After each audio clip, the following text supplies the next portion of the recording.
what's going on, YouTube, and welcome back to Goal Line Hockey. It's your boy Kevin Forte, and guys, it was a busy night in the NHL. We had 11 games on tap here for what would have been a quiet Thursday night. 11 games tonight, so we're going to go over some of those games in tonight's video. So we're going to start off on the East Coast in a Metropolitan Division matchup between the New York Islanders and the Columbus Blue Jackets. The Islanders have not had a great start to their season, starting the season 1-2. The Columbus Blue Jackets, though, starting the season 2-1. Probably would have expected opposite records going into this matchup at the beginning of this season. But the Blue Jackets have looked pretty good, and the Islanders just have not. And going into this game, we're going to see Ilya Sorokin up against Elvis Merzlikins, as those were two pretty coveted goaltenders going into this season.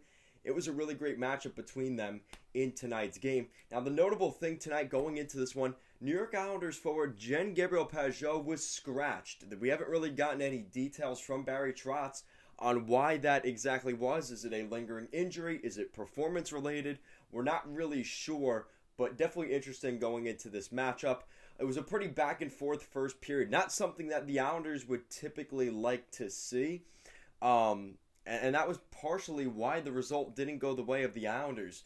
The New York Islanders had a much better second period, and they really dominated that second period until the final 2 minutes. Boone Jenner gets a power play goal. It was, I think, first given to Oliver Bjorkstrand. It ends up getting flipped into a Boone Jenner goal. It was a tip-in. And the Columbus Blue Jackets, they were down 1-0 in this game. All of a sudden, Cole Sillinger, congratulations, gets his first NHL goal. So he got an assist on the first goal, and then he gets a goal on the second one. And he now has 2 points in his NHL career. And in a span of just 2 minutes, the New York Islanders have relinquished what was a 1-goal lead, now going into the third period, down 2 goals. Or down by a goal. Just like that. And that is maybe the difference, and maybe not what I was expecting necessarily from the Blue Jackets going into this season, was a high potent offense. They were able to score goals in this game throughout the start of their season. And there you go. Just like that, they are up a goal going into the third period. In, like I said, a period they were mostly outplayed. They have the lead.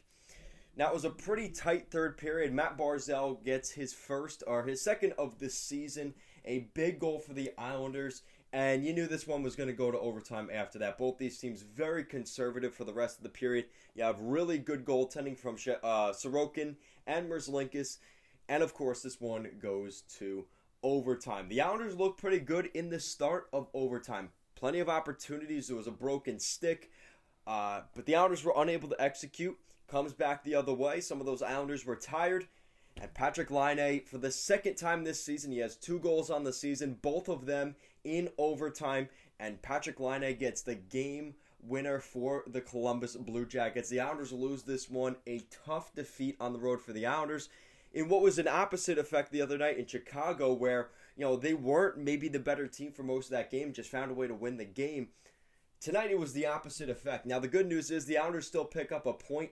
But the problem is, it's a Metropolitan Division opponent. How much does this matter at the end of the season? We'll see.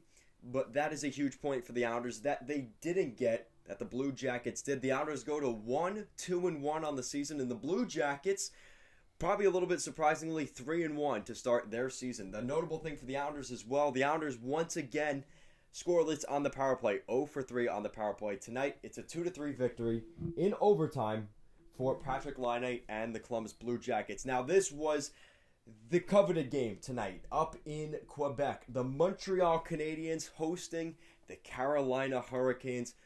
Marc Bergevin the other night had that big press conference talking about his status with the team, that he still wants to extend his contract as general manager of the Habs. That has been brewing all week. They're 0-4 going into this game. Oh, yeah, and just to add a little fuel to the fire, Jesperi Kotkaniemi, who signed an offer sheet. He was the 2018 third overall pick of the Montreal Canadiens. Signed an offer sheet with the Hurricanes this summer, and that was the big storyline as well going into this game. The goaltending matchup, you're going to see Jake Allen against Freddie Anderson for the Carolina Hurricanes. No, not for the Maple Leafs. He signed there this offseason. And it was a pretty dominant start for the Carolina Hurricanes. The Carolina Hurricanes scored 2 goals in the first 2 minutes.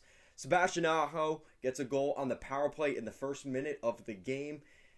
And you could tell the Bell Center, you could hear pin drops early on in this one. Andrei Svechnikov, again, the big boy scoring goals for the Hurricanes. And they're up 2-0, just like that. And it was pins and needles for the rest of the game for the Montreal Canadiens. Now, the Montreal Canadiens would score a goal in this game, but at the end of the day, it kind of seems like it doesn't really matter because they still lose this game.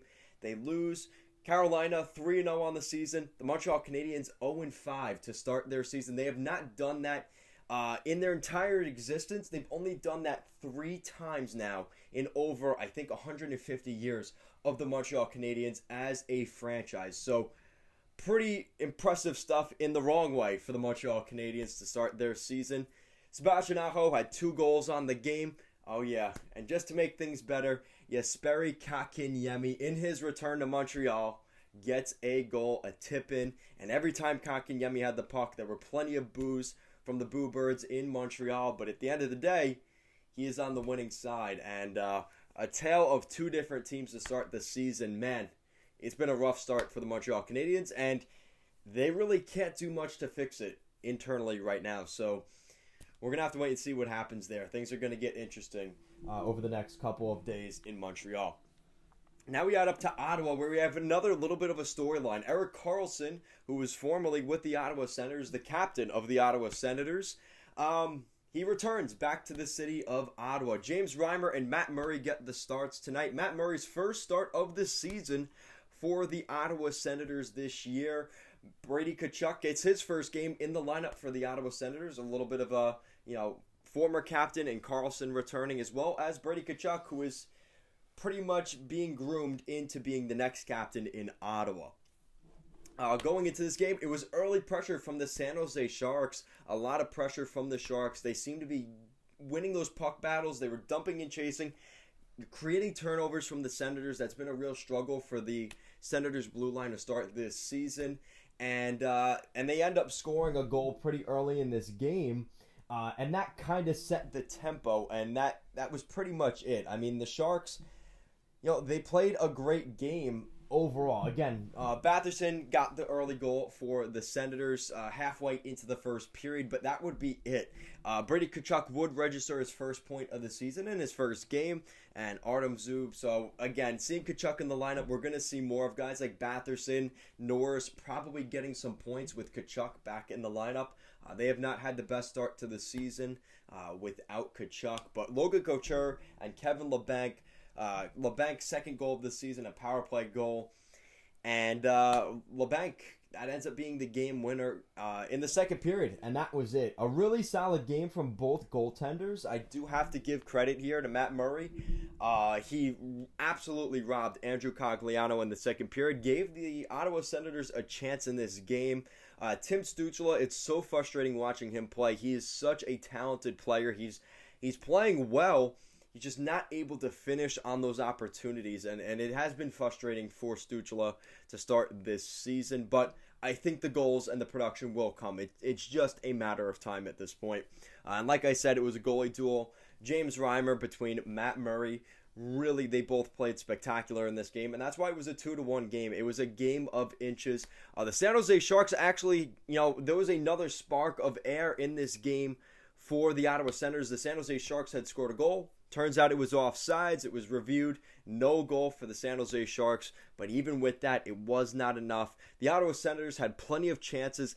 Toward the end of this game, in the final 2 or 3 minutes, Thomas Chabot almost played half the game tonight. 29 minutes of ice time in this game. The San Jose Sharks ultimately win this one 2-1 on the road in Ottawa. Erik Karlsson's return to the nation's capital. A 3-0 start for the Sharks. A 2-2 start here for the Ottawa Senators. It's not great, not terrible. But again, we're seeing that is a very competitive division in the Atlantic. And they're already starting to fall back, unfortunately. But give credit to the Sharks. I'm quite impressed with how they've started this season. I was not expecting them to be 3-0. Obviously, everything that's happened in the offseason with Evander Kane and some questions about the long-term future of the Sharks, especially with Tomas Hertl, his contract not being extended yet. It's definitely nice to see, winning cures a lot of problems. Obviously, that's been an issue for Montreal. We're seeing the San Jose Sharks kind of diminish some of that questioning with their start to this season. Now, this was supposed to be the coveted game of the night, obviously, other than the game up in Montreal. It was the Colorado Avalanche going down to Sunrise, Florida to take on the Florida Panthers, who have been red hot to start the season. Sergei Bobrovsky got the start against Jonas Johansson for the Colorado Avalanche, so no Darcy Kemper or Pavel Francouz in this game. It would be Jonas Johansson. Early pressure from the Florida Panthers. They looked like the better team right out of the gate, and that really never changed. They set the tempo in this game, and that was pretty much it. I mean, give some credit here to the Colorado Avalanche. They were able to stick it out and fight through most of this game. But Sam Reinhart got his first goal as a Panther in the first period from Mason Marchment and Anton Lundell. That third line has been really good. Obviously, Sam Reinhart was supposed to be playing with Barkov like he did on opening night, but there's been some real chemistry between Reinhart, Marchment, and Lundell on that third line, and it's going to be hard for Quenneville to break that up. They have been really good. Mikko Rantanen would score a goal in the final minute of the first period to give the Avalanche a little bit of an opportunity going into the rest of this game.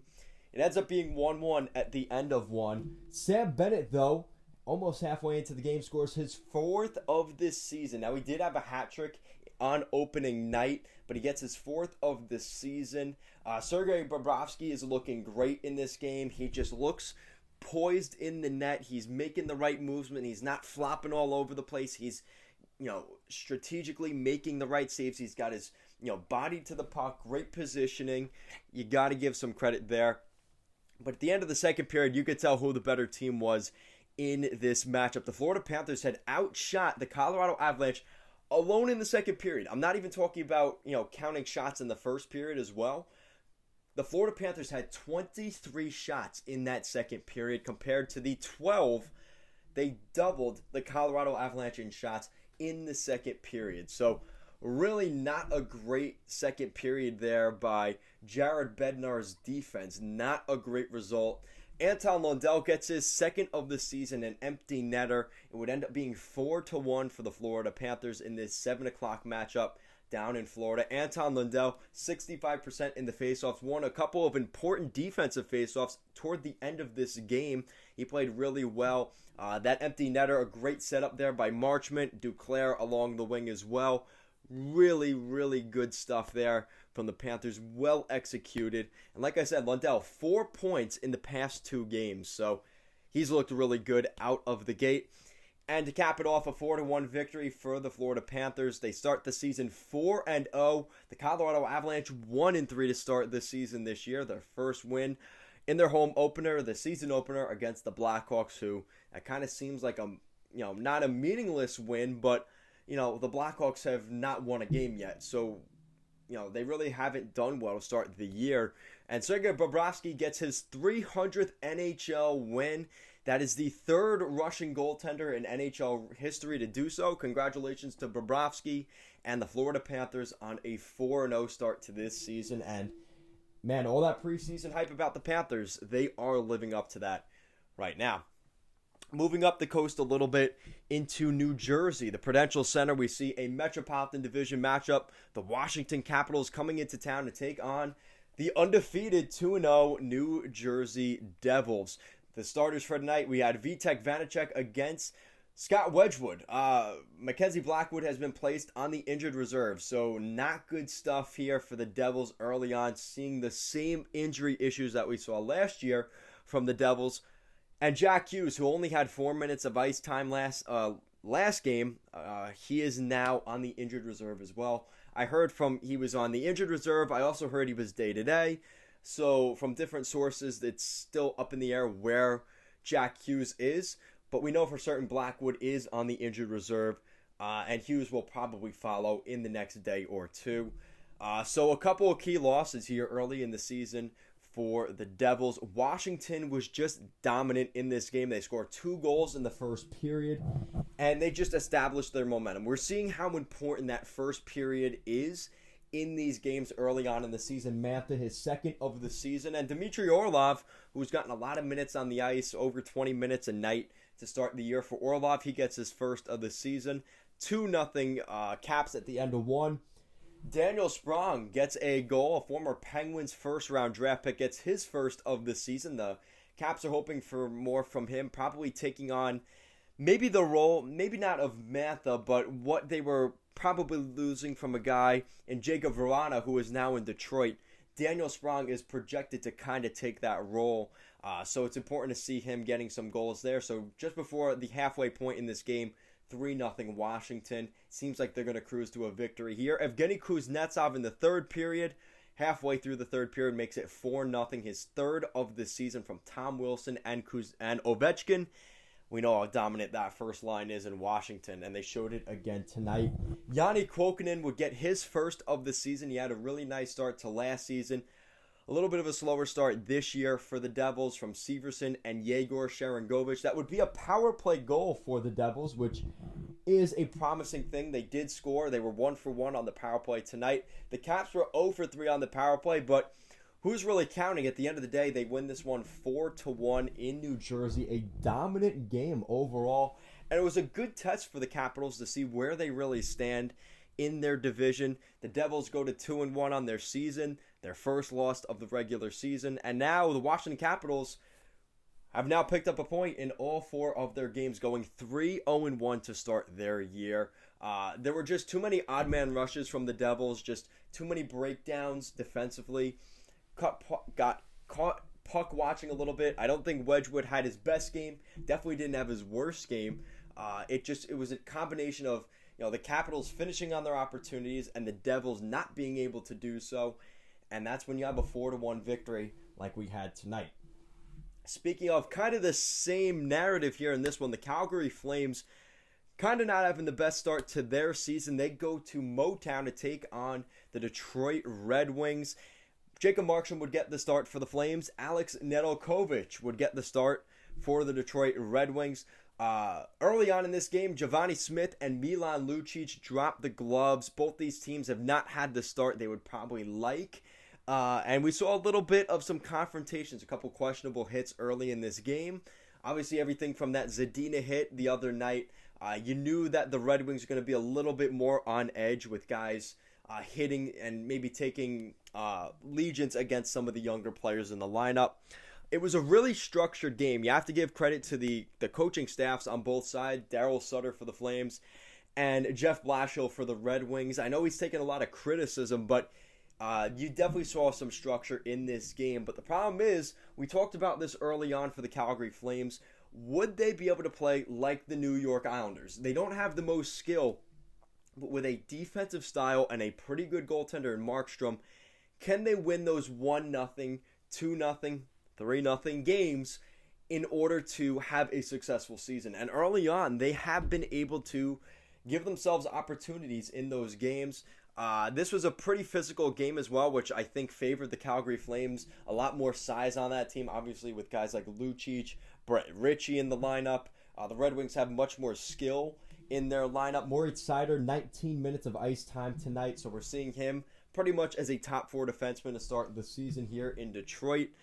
Pretty exciting stuff, but at the end of the day, the Red Wings come up short in this one. They give Markstrom his first shutout of the season. The Flames' first win of the season. They win this one 3-0. Elias Lindholm's third of the season. Andrew Mangiapane's second. We were just talking about Brady Tkachuk. Matthew Tkachuk gets his first of the season, an empty netter. A big win for the Calgary Flames. A little bit of a confidence booster on the road. They just played really well tonight. They were able to find some greasy goals. Both, honestly, Lindholm and Mangiapane's goals were in the house, right in between the dots, below the circles, and they just picked off rebounds, were able to get to the puck first, and there you go. The Calgary Flames come out with a huge victory. Now they are 1-1 to start the season, and the Red Wings still look pretty good. They've picked up a point. This is the first game they have not picked up a point throughout the first 4 games of the season. They are 2-1-1 on their season, so they're keeping up in a pretty competitive Atlantic Division. Now we head to the 8 o'clock matchups as we had the New York Rangers coming into Nashville to take on the Nashville Predators. Igor Shesterkin, the start for the Rangers, and Juuse Saros, the start for the Nashville Predators. 2 really good goaltenders to start this season. A lot of hype around both these guys going into the year. The Nashville Predators had the early pressure, but at the end of the day, we saw this the other night for the Rangers in that game against the Toronto Maple Leafs. It's, Shesterkin making these unbelievable saves, and the Rangers end up scoring the goal, and they end up taking the 1-0 lead, and they never really looked back from there. It was a pretty tight game most of the way through. Filipino, his first of the season from Sammy Blais and Alexis Lafreniere. So nice to see Laf get on the board for the Rangers. Pretty important there for the young guys. We wouldn't see another goal, though, till pretty much halfway into this game. Phil Tomasino, a backhander. He kind of ricocheted off the back of Igor Shesterkin, who was really good tonight. That was probably his one blemish tonight. And Tomasino, with his parents in the building, gets his first NHL goal. So congratulations there to Tomasino.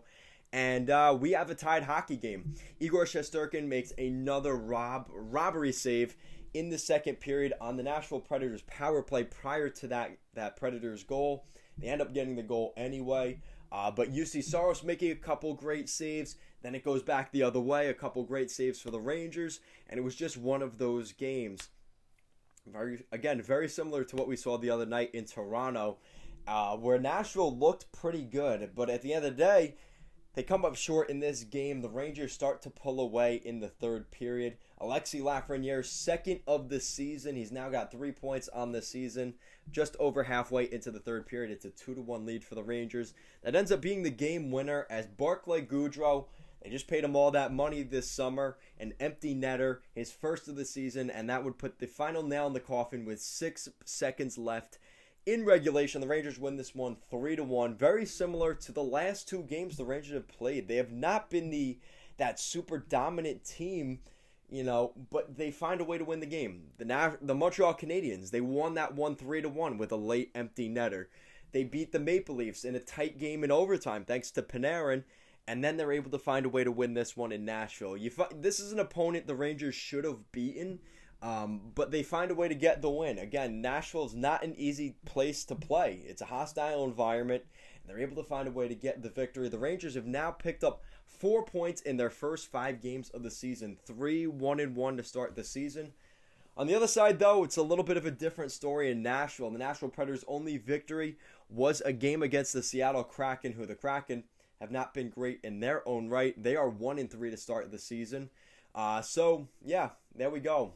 Definitely a different story to Nashville. Kind of what I expected, but I think it's starting to set in that the Predators just don't have the offense. And it's really, it comes from the guys like Matt Duchene and Ryan Johansson and some of the young guys like Eeli Tolvanen. They're just not getting it done. And they're going to have to rely on more guys like Phil Tomasino, which in an 82-game schedule, is that really sustainable?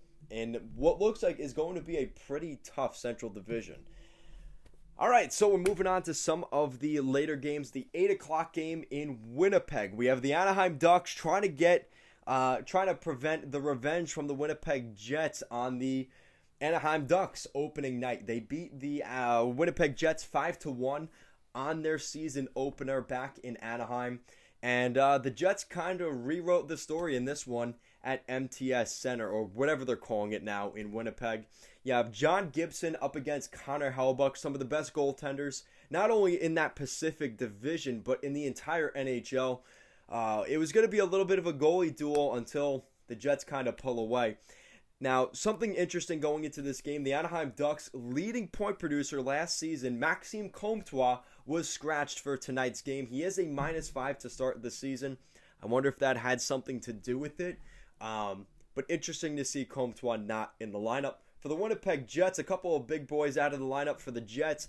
Both Captain Blake Wheeler and number 1 center Mark Scheifele both scratched going into this game.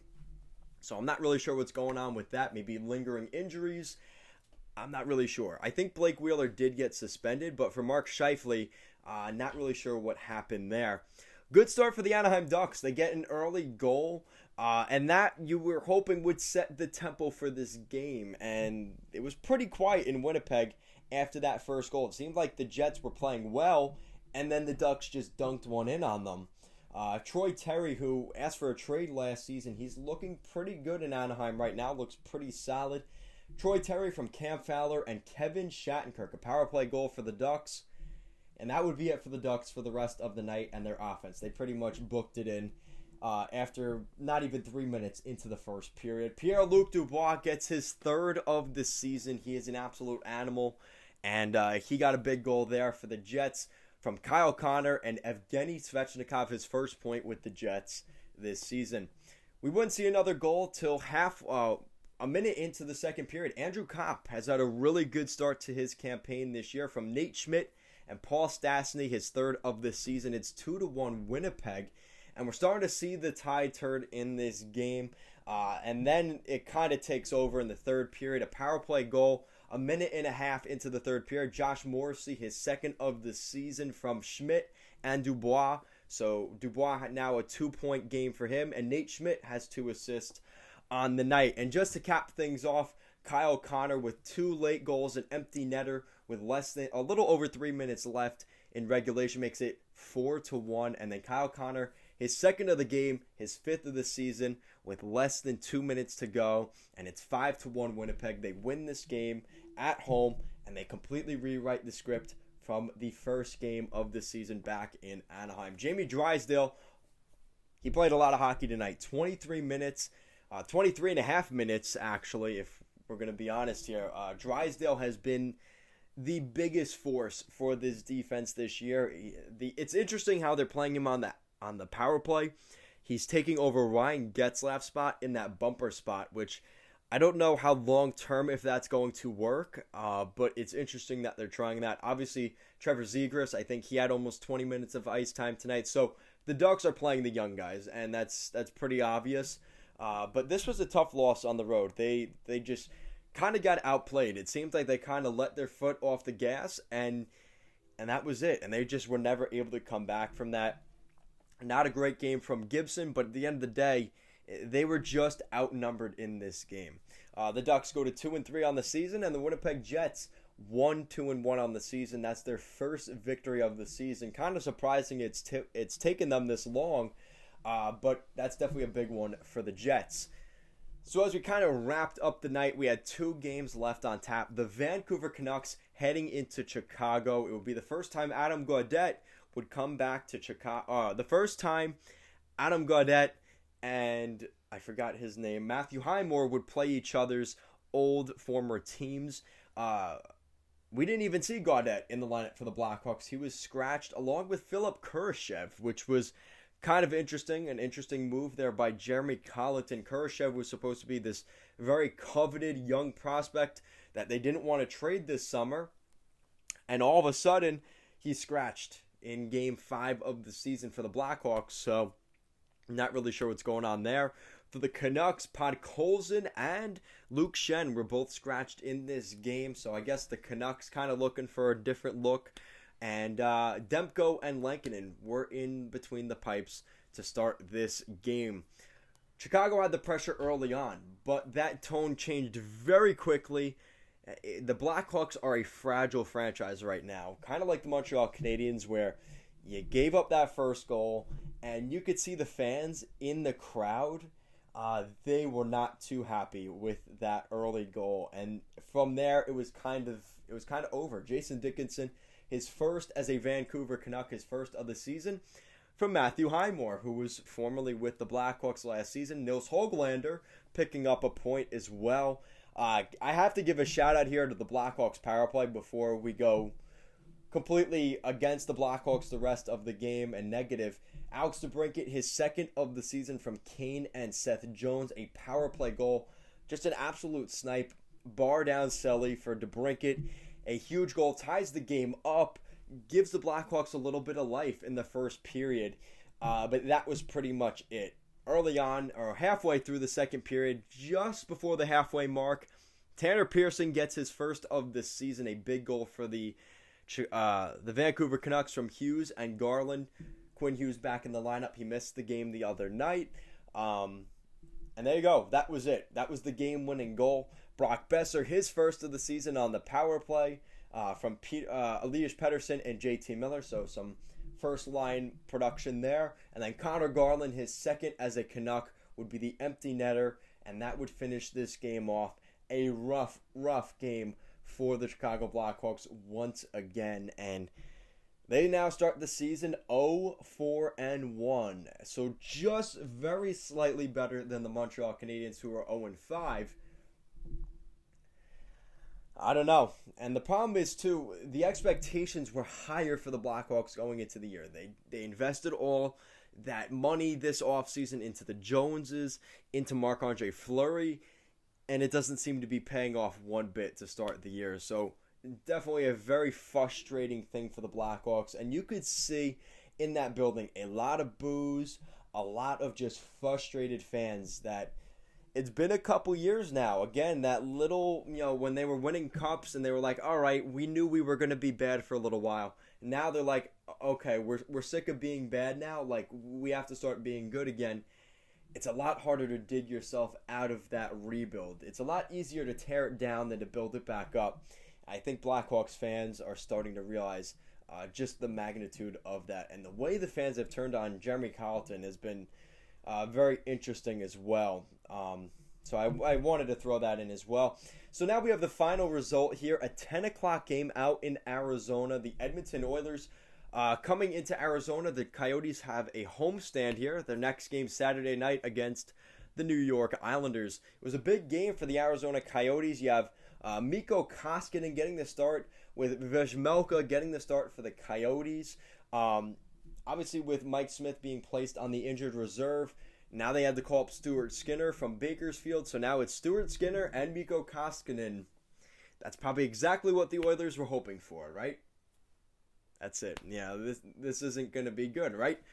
But the good thing is they have enough scoring on this team where, Mikko Koskinen, again, it was one game, but he actually looked pretty good.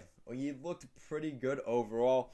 And then the other thing I wanted to note, Victor Soderstrom was scratched from the Arizona Coyotes tonight, so that was something I also wanted to throw in there. That was definitely caught me off guard. Warren Fogle got the first goal of this game, just over 2 minutes left in the first period, from Cassian and Bouchard. So we're seeing some depth scoring there from the Oilers. 1-0 going into the first intermission. Zach Hyman would get a shorthanded goal in the second period from Ryan Nugent-Hopkins. We're seeing that line click a little bit, and it's 2-0 Oilers. Of course, one of their names was going to come up at some point, right? Either Draisaitl or McDavid. McDavid, his fifth of this season. Just before the halfway point of this game, it's 3-0 Edmonton. Dustin Mayo would score his first of the season for the Coyotes. Yes, Dustin Mayo is in the NHL. Yes, that is a real name. I'm not making that up. We saw him a little bit last year. It ended up being a 3-1 goal. It kind of kept the Coyotes in this game early in the third period. Zach Hyman scores a power play goal. Everybody that said he couldn't score goals is making them eat shit right now. That's his third of the season from Connor McDavid and Ryan Nugent-Hopkins. And it's now 4-1 Edmonton. And that pretty much put the nail in the coffin. They end up getting another goal from McDavid, his second of the game, his sixth of the season, just over halfway into that third period. A power play goal. 2 power play goals in the third period for the Oilers. A 5-1 victory on the road in Arizona. The Coyotes 0-4 on the power play. The only guy to score a goal on the power play for the Coyotes to start this season. They have 2 of them. Both of them from Clayton Keller. And those are the only 2 goals Clayton Keller has on this season. For the other side, for the Oilers, 2 for 2 on the power play. Hyman and Draisaitl. Hyman and McDavid both getting the goals on the power play. And they were just flat out the better team. I mean, the Coyotes gave themselves an opportunity. Jacob Chikrin, playing almost 3 periods of hockey. He's been really good. But it's just, they need more depth in the Coyotes organization. We knew it was going to be trying times this season, but it's definitely been tough for the Arizona Coyotes. So with that said, the Coyotes drop another game. They are winless as they continue to struggle out of the gate this season. And for the Oilers, a little bit of optimism, dare I say, in Edmonton. But it's still very early in the season. They're 4-0 to start the year, and that's all you could ask for, right? So let me know what you guys think in the comment section down below. What was the big game tonight? Was it the Edmonton Oilers beating the Arizona Coyotes on the road? Probably not. Or was it maybe a game like the Montreal Canadiens, where Kotkaniemi comes into Montreal, hands the Habs their 5th loss to start this season? Or is it maybe that game down in Florida between the Avs and the Panthers? And maybe we're seeing the Panthers really as a legit team, or is this maybe time for a reset in Colorado, as they are now 1-3 to start their season? Let me know your guys' thoughts down below. Guys, make sure to check out our Streamlabs shop. That's down in the description down below. You can pick up some Goal Line Hockey merch. Help support the channel. It definitely helps me out. Guys, as always, thank you so much for watching, and I will see you again tomorrow.